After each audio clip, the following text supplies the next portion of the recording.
Dubro Suspicion Files.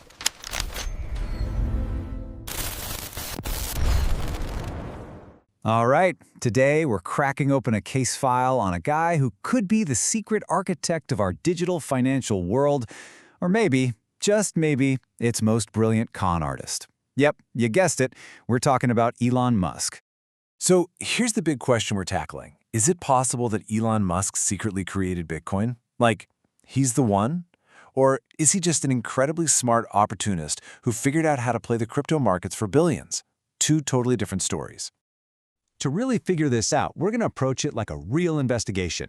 We'll look at the two main theories, two completely different versions of who Elon Musk is in this whole crypto saga. Okay, so on one hand, you've got the Genesis theory.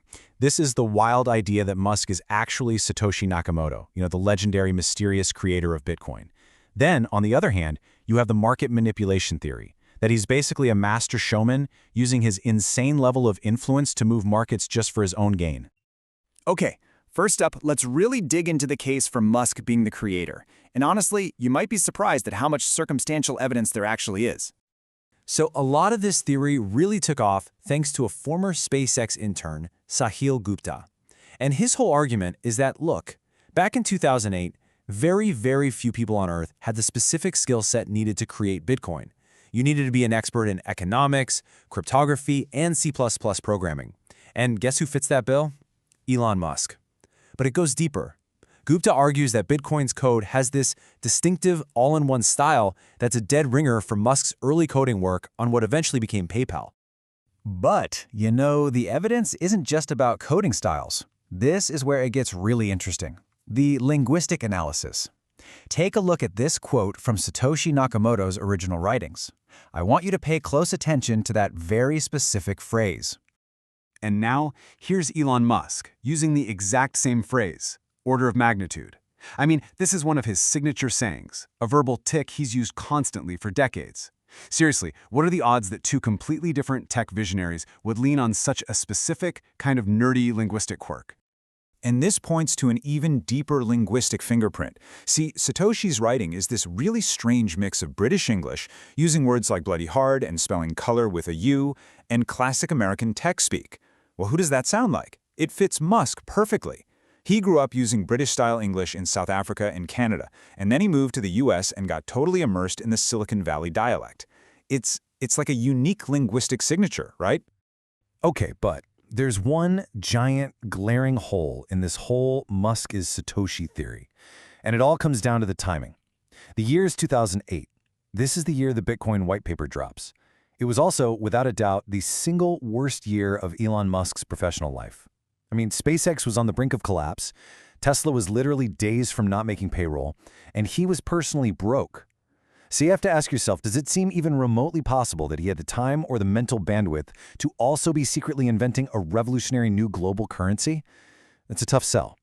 So, if the creator theory is looking pretty shaky, what's the alternative? Well, now we flip the case file over and look at the other side, the theory that Musk isn't a creator, but a manipulator. This side of the story really kicks off in early 2021.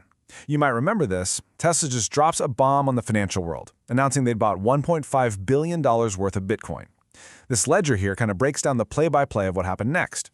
You see the initial massive purchase, then a quick sale of 10% of their holdings for a very nice $101 million profit. Then a much bigger sale in 2022, and this interesting paper gain thanks to a new accounting rule. So, when you lay out these moves chronologically, a pretty familiar pattern starts to emerge. It looks a lot like a classic pump and dump. Step 1, the pump. Tesla announces its huge purchase and says it'll start accepting Bitcoin for cars. The price, of course, goes through the roof. Step 2, the profit. The company then quietly sells off 10% of its holdings right near the peak. And step 3, the dump. Musk suddenly tweets that Tesla is suspending Bitcoin payments, and just like that, the market tanks. So, this was the official reason he gave for the big reversal: concern over the fossil fuels used for Bitcoin mining. But, and this is a big but, critics immediately jumped on this. They pointed out that Bitcoin's energy consumption hadn't really changed at all in those few months. This led to a lot of accusations that the whole environmental angle was just a convenient excuse to cash out after they'd already taken their profits. Now, the whole Tesla Bitcoin thing is, well, It's a bit complicated, right? But Musk's involvement with Dogecoin, that's where these accusations of market manipulation get way more direct. And this brings us to what I'm calling the case of the Doge Father. 73 cents. Just think about that. That was the all-time high for Dogecoin, a cryptocurrency that, let's be honest, literally started as a joke, a meme. And when did it hit that peak? May 8th, 2021. That's the exact day Elon Musk was set to host Saturday Night Live, an event that was hyped for weeks as this massive moment for the coin. So, picture this. It's the Weekend Update segment on live national television. Musk gets asked point blank to explain what Dogecoin is. After a bit of a rambling answer, he finally just calls it a hustle. And that one word, that was the pin that popped the entire bubble. And the fallout was just immediate and absolutely devastating. I mean, look at this. In the 24 hours right after his appearance, Dogecoin plummeted, losing over a third of its value.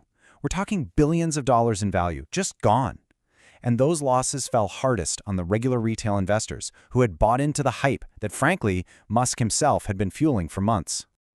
Naturally, this whole fiasco led to a massive lawsuit for $258 billion. But his legal team came up with a pretty clever defense. They argued that his tweets and jokes were just puffery, vague, exaggerated hype that no reasonable person should take as serious financial advice. And guess what? The judge agreed and dismissed the case. Basically, the court said his online persona was so much about memes and jokes that his statements didn't legally count as fraud. Okay, so after looking at all the evidence, after weighing both sides of this very strange case file, where do we land? Creator or scammer? All right, here's our final verdict. Is he Satoshi?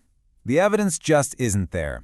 That 2008 timeline in particular makes it a huge statistical improbability. So that's a no. Now, is he a scammer? Well, legally, the courts say no. But functionally, it sure looks like it. You can see a clear pattern. He uses his massive platform to manipulate belief, to engineer these huge market swings, and ultimately extract value from everyday investors. Maybe the best way to really get a handle on Musk's role in the crypto world is to think about it in terms of psychological archetypes. Satoshi Nakamoto was the creator archetype, right? Building a whole new system from nothing. Musk, though, he perfectly fits the archetype of the trickster. A trickster doesn't build the system. A trickster shows up to break the rules, to mock authority, and to basically profit from the chaos that they stir up. And that leaves us with one last, really crucial question as we look to the future. Musk is planning to build financial services right into X, his everything app. That means he's going to have to play within the sandbox of the traditional, highly regulated financial system. So the billion-dollar question is, can that old system actually contain him? Or will the ultimate trickster just find a new game to play and a whole new set of rules to bend?